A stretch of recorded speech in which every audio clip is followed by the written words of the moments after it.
오늘 우리 함께 나눌 공과 주제 보겠습니다. 116쪽 28과입니다. 116쪽 믿음을 잃어버릴 수도 있어요 라는 주제입니다. 그래서 세계 말씀 보면 하나님의 뜻은 이것이니 너희의 거룩함이라. 데살로니가전서 4장 3절의 3반절 말씀입니다.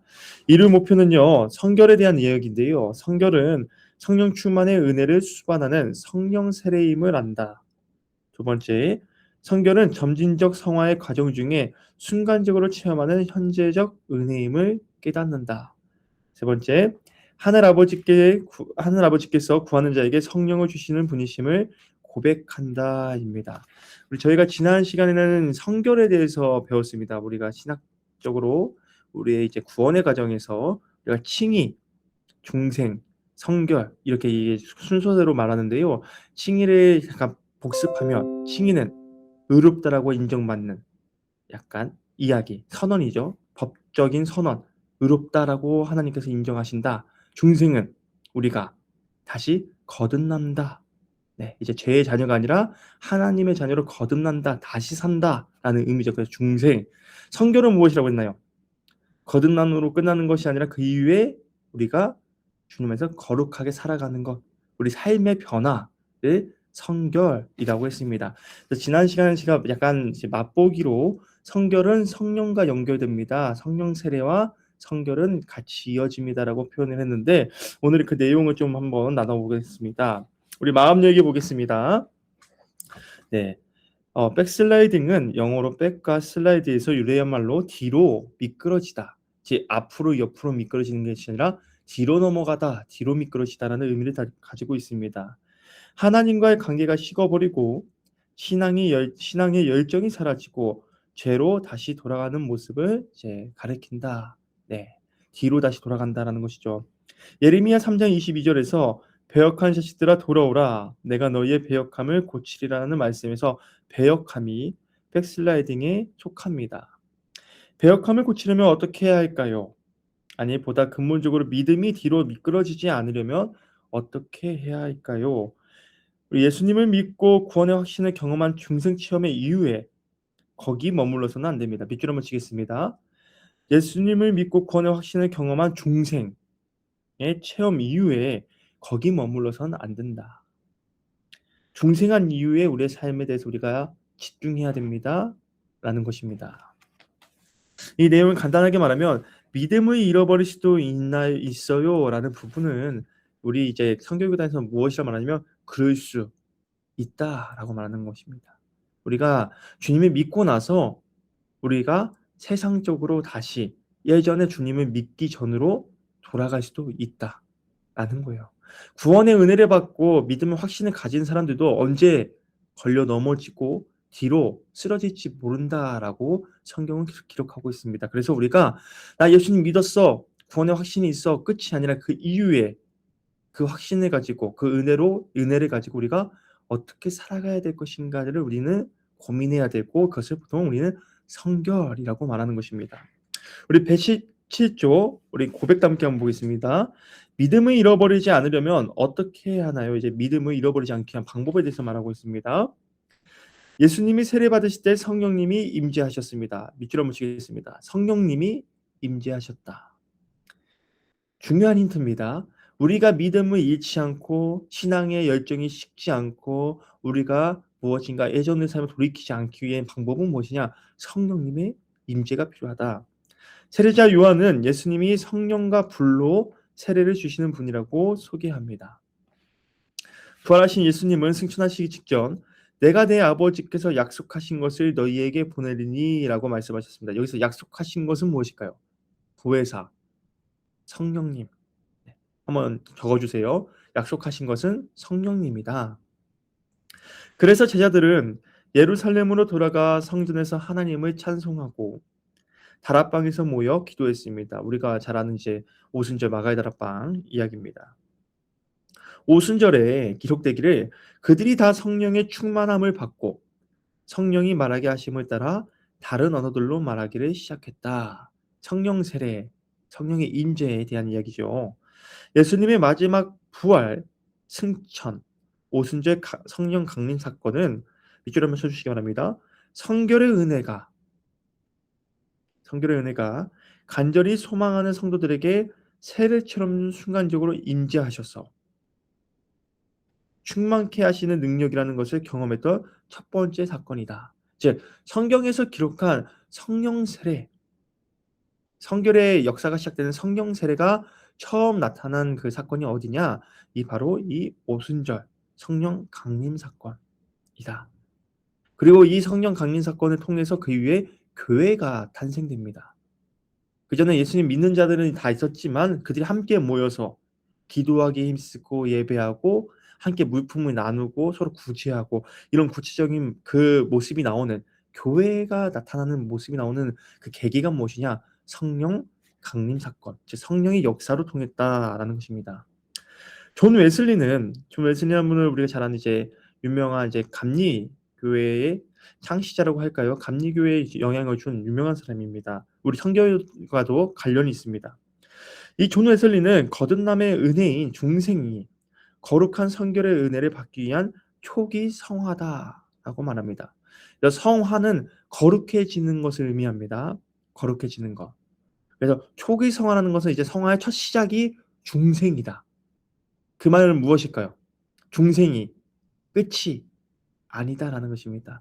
우리가 거듭난 이후의 삶이 거듭남으로 끝나는 것이 아니라 그 이후의 삶이 시작되는 시점이 중생이고, 그것이 이제 우리가 거듭난 삶으로 쭉 살아가면서 하나님의 자녀로 거룩하게 살아가는 것이 성결이다. 중생 이후의 성도는 성결의 은혜를 통해 은혜의 완전함을 경험해야 됩니다. 우리도 신앙생활 해보면 알지만 우리가 예수님을 믿고 말할 수 없는 구원의 은혜, 확신을 가져요. 근데 그 이후에 그 확신을 가지고 살아가도 세상의 여러 가지 유혹과 고난과 시련 가운데 우리가 내가 잘 알고 있는 게 맞나? 흔들릴 때도 있고 의심스러울 때도 있고 스스로 넘어질 때도 있잖아요. 그렇기 때문에 이 가운데 우리를 다시 회복시키고 다시 완전함에 이르기까지 하는 게 무엇이나? 성결의 은혜라는 것입니다. 예수님 나의 구원자입니다 라는 고백 이후에 모든 것이 끝나는 것이 아니라 그 이후에 나의 구원자이신 예수님이 나에게 무엇을 원하는지를 서서히 알게 되고 그대로 내가 순종하고 변화가는 과정, 그것이 바로 성결이다라는 것입니다. 성결.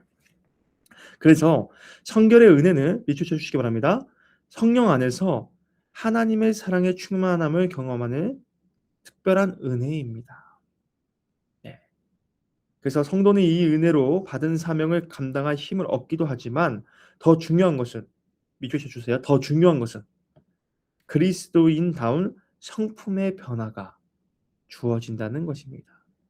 여러분 창세기에 보면 하나님의 형상대로 우리가 지음을 받았다고 하잖아요.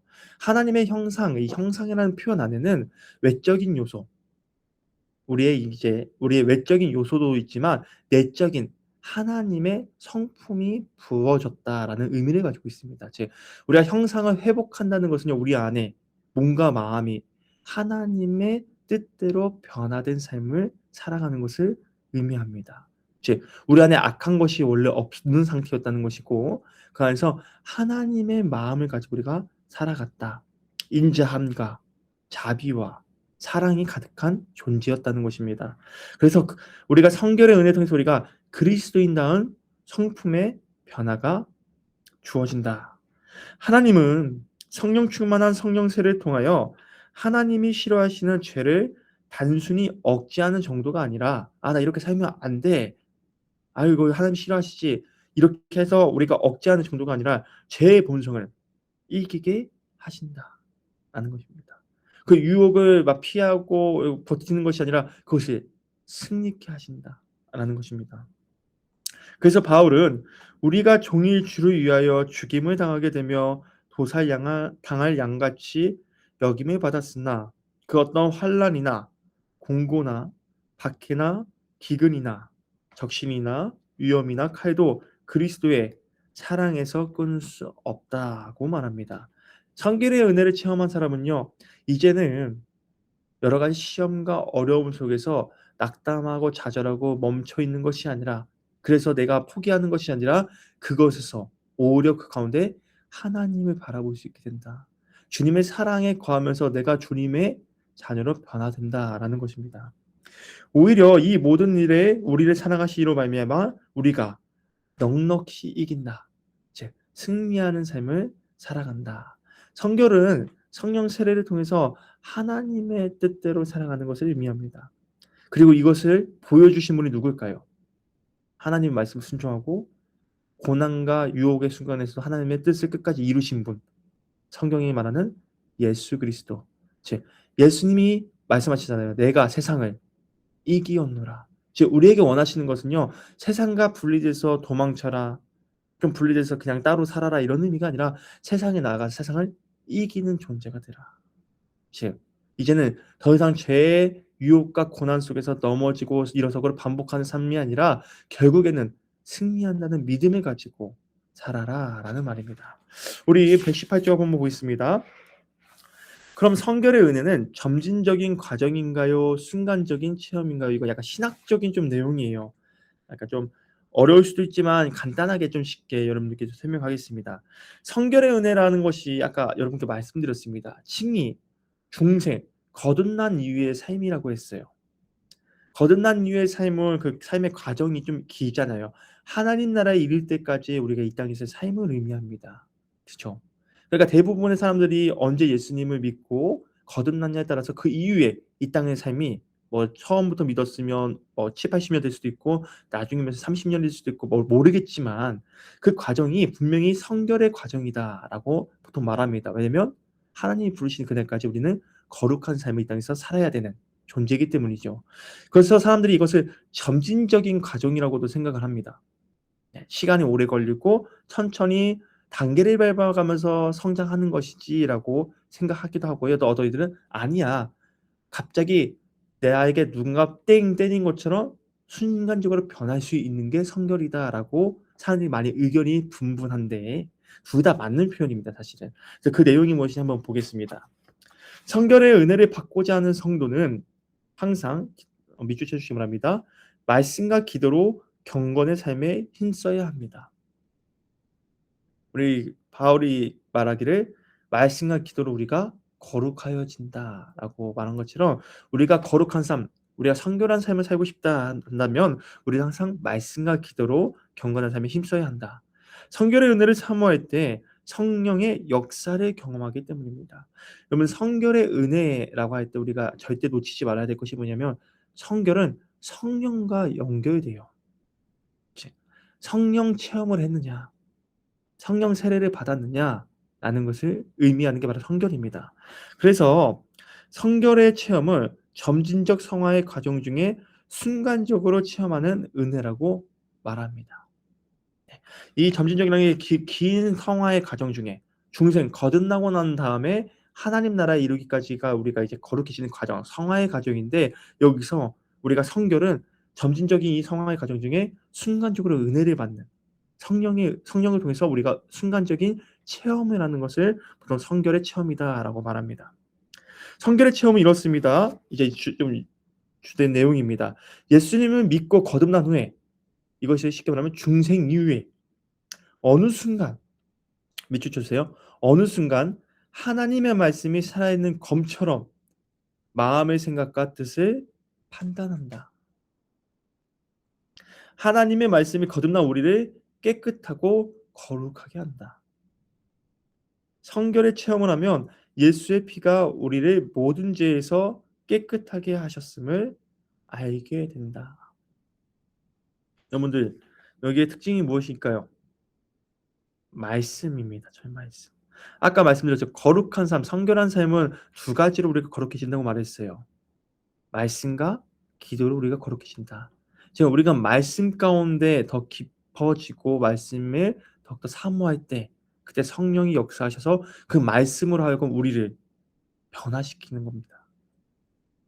우리가 잘 알다시피 우리가 말씀이 있다 보면 뭐 한독, 두독, 열독, 20독을 하는데 100독도 하고 하는데 그 과정 중에서 수없이 많이 봤던 말씀이 어느 순간 나에게 갑자기 깊게 들어오는 경우가 있어요. 기도하는 가운데 갑자기 이 말씀이 진짜로 살아있는 말씀처럼 나의 영혼에게, 나의 심령에 확 들어올 때가 있어요. 그런 경험 해보셨나요?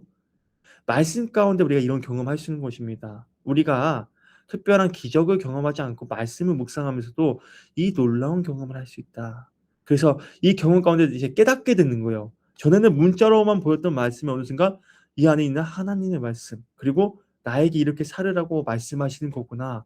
아, 나 이 말씀에 진짜 내 소망을 두고 내 삶의 근거로 삼아야겠다라고 하는 그 놀라운 경험을 우리가 하게 됩니다. 그것이 바로 성결의 체험이에요. 성령님께서 그 말씀을 깨닫게 하시고 그 말씀이 문자에서가 아니라 살아있는 말씀으로 내 영과 혼과 및 관절과 골수를 찔러 쪼개기까지 하는 날카로운 이 검처럼 내 안에 들어오게 되고 내 마음에 심겨진다. 그런 경험 우리가 신앙생활 하다 보면 하게 됩니다. 근데 그때 나오는 게 바로 말씀과 그것을 깨닫게 하는 성령의 충만함이 함께할 때 우리가 성결의 체험을 한다. 네. 그래서 이제는 그다음부터는 내가 이 말씀을 통해서 삶을 이겨낼 수 있게 되는 거예요. 이 유혹과 고난이 닥쳐서 내가 실망하고 낙심하고 넘어졌는데 두려워하지 말라 내가 너와 함께함이다라는 말씀이 직접 나에게 심겨졌다면 그 말씀이 자동적으로 나의 그 삶 속에서 믿음으로 나타나는 겁니다. 주님이 나와 함께 하시니까 걱정 마. 괜찮아. 이전에는 나는 항상 벌벌 떨고 전전긍긍하는 걱정이 많은 사람이었는데 이 말씀이 진짜로 나에게 심겨지니 성령의 은혜로 내가 그것이 아멘으로 믿어지니까 내 삶이 변화가 되는 것. 이것이 쉽게 말하면 성결의 체험이다. 우리가 기도원들하고 부흥의 집회를 참석해서 뜨거운 막 감정이 뜨겁고 그것만은 성결의 체험이라고 말하는 것이 아니라 이 말씀 가운데 우리가 진짜로 아멘으로 믿어질 때 말씀이 그때 우리가 성결의 체험이다라고 우리가 말을 합니다. 그래서 성결의 은혜는 밑줄 쳐주시기 바랍니다. 일회적이지가 않습니다. 우리가 성결의 은혜를 사모할 수 있는 이유가 바로 여기 있습니다. 성결의 은혜는 한 번 주어지고 끝 이게 아니에요. 항상 그때는 우리에게 주어집니다. 말씀과 기도 가운데 성령이 역사하심으로 계속 성결의 은혜는 그 감격은 계속 주어집니다. 그래서 성결의 체험 이후에도 성령 충만함을 유지하기 위하여 지속적인 믿음으로 깨끗한 삶을 살아야 하며 밑줄 쳐주세요. 성결의 체험 이후에도 성령 충만함을 유지하기 위하여 네, 지속적인 믿음으로 깨끗한 삶을 살아야 한다. 그리고 기도해야 한다. 우리가 왜 말씀을 읽고 기도해야 됩니까? 우리 성결의 은혜를 날마다 체험하기 위해 그렇습니다. 성결의 삶은 재림의 주가 오셔서 의롭다 하신 그들을 또한 영화롭게 하실 때까지 지속되어야 합니다. 그런 의미에서 성결은 밑줄 쳐주시기 바랍니다. 중생 이후에 주어지는 보다 더 온전한 구원의 체험, 보다 더 온전하다, 더 구체적이다 라고 말할 수 있는 것입니다. 궁극적인 성결의 은혜는 하나님 아버지의 온전하심과 같이 성도를 온전하게 합니다. 내가 거룩하니 너희도 거룩하라. 이 거룩에서는요. 뜻이 여러 가지가 있어요. 그 안에 담겨 있는 게 엄청 중요한데 그 안에 그 여러 가지 뜻 중에 하나가 바로 순종하다, 구별되다, 그리고 온전하다. 쉽게 말하면 우리로 표현하면 완전해진다. 완전해진다는 의미가 이 거룩 안에 들어가 있습니다. 즉 내가 거룩하니까 내가 완전하니 너희도 완전하라. 그 의미를 담고 있습니다. 그 성결의 은혜는 율법의 완성은 사랑을 온전히 이루게 한다. 저는 이것을 약간 은혜로 받아들이는데요. 우리가 성결한 삶이 어떤 삶입니까라고 한다면 저는 사랑의 삶이다라고 생각합니다. 내가 이전에는 사랑하지 못했던 사람을 사랑할 수 있게 되는 것. 내 사랑이 더욱더 넓어지고 깊어지는 것. 그것이 바로 성결이다. 어느 사랑까지 가느냐? 예수 그리스도의 십자가의 사랑까지 우리가 닮아가는 게 바로 성결한 삶이다라고 저는 생각을 합니다. 그래서 우리 119쪽 볼까요? 그래서 우리는 그리고 나는 믿습니다. 성결은 성령 충만한 은혜를 수반하는 성령 세례입니다. 말씀드린 것처럼 성결은 성령과 뗄래야 뗄 수가 없다. 앞서 말씀드린 것처럼 오순절 성령 강림 사건 때가 성결의 역사가 일어난 첫 번째 사건이다라고 말씀드린 것처럼 우리가 성결은 성령과는 뗄래야 뗄 수 없다. 그래서 우리가 성결교회니까 우리 교회 안에는 성령에 대한 이야기가 많아야 돼요. 성령에 대한 말이 잘 나와야 돼요. 근데 한 가지 여러분들 안타까운 사실은 저희 학교에서도 그렇지만 성령에 대해서 가르칠 때 조심스러워하는 분위기예요. 왜냐면 이단들이 가장 많이 말하는 게 성령이기 때문이에요. 역사적으로 기독교 역사를 쭉 2000년 동안 보면요. 이단이 나타나는 경우는요. 다 성령으로 통해서 성령에 대해서 이야기하면서 이단들이 나타납니다. 성령하면 우리가 보통 성령 체험하면 여러 가지 신비로운 것들을 체험하잖아요. 병이 낫고 뭔가 방언을 하고 예언을 하고. 근데 이것이 우리가 영적으로 분별함이 잘 있어야 되는 이유가 무엇이냐면 이걸 가지고 갑자기 자기 뜻대로 해석하고 말하는 사람들이 있어요. 구약 성경으로 보면 거짓 선지자들, 거짓으로 예언하는 자들, 성령이 뭔가 나도 영에 취해서 말하는 자들이 있거든요.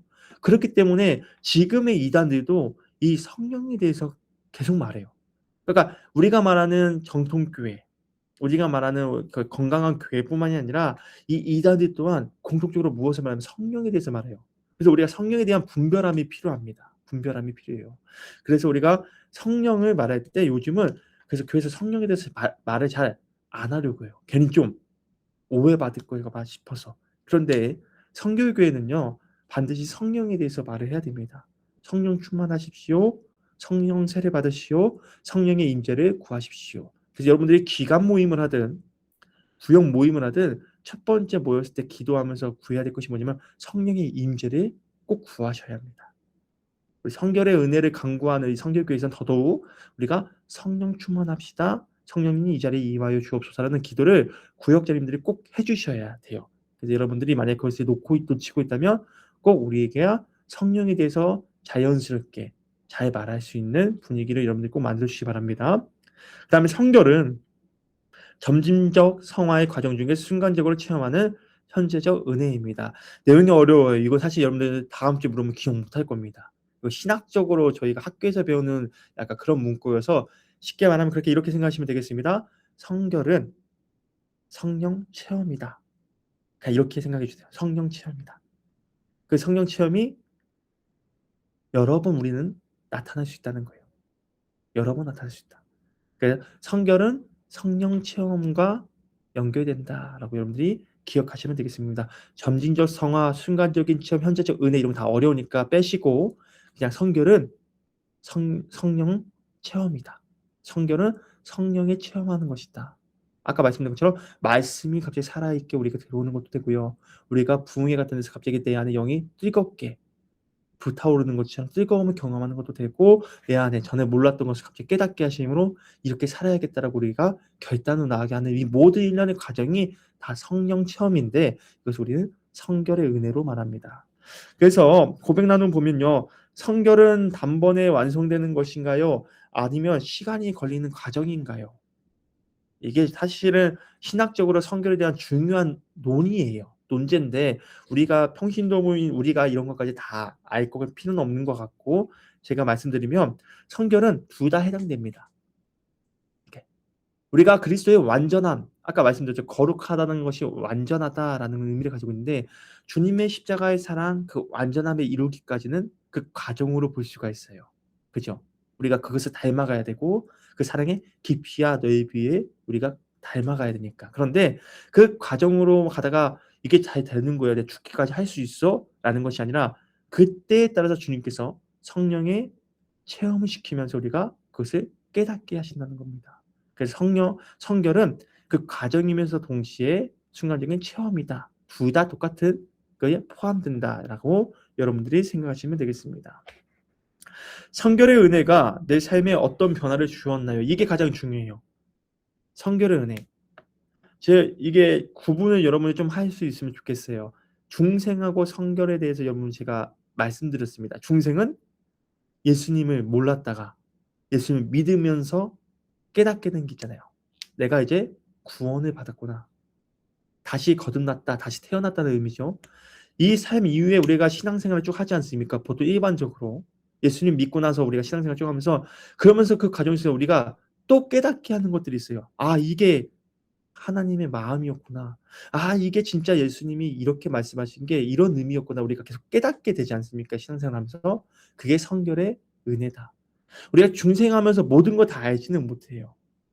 예수님이 나의 구원자라는 고백으로 시작된 우리 신앙이 서서히 그 신앙이 깊어지고 더욱더 굳건해지는 과정이 바로 성결인데, 그 안에는 하나님의 말씀도 하나님의 마음도 하나님의 뜻도 우리가 서서히 깨닫게 되면서 이러한 분이시구나 서서히 알아가는 과정이 바로 성결이다. 그래서 성결은 성령 충만의 은혜와 함께 주어지는 성령 세례다.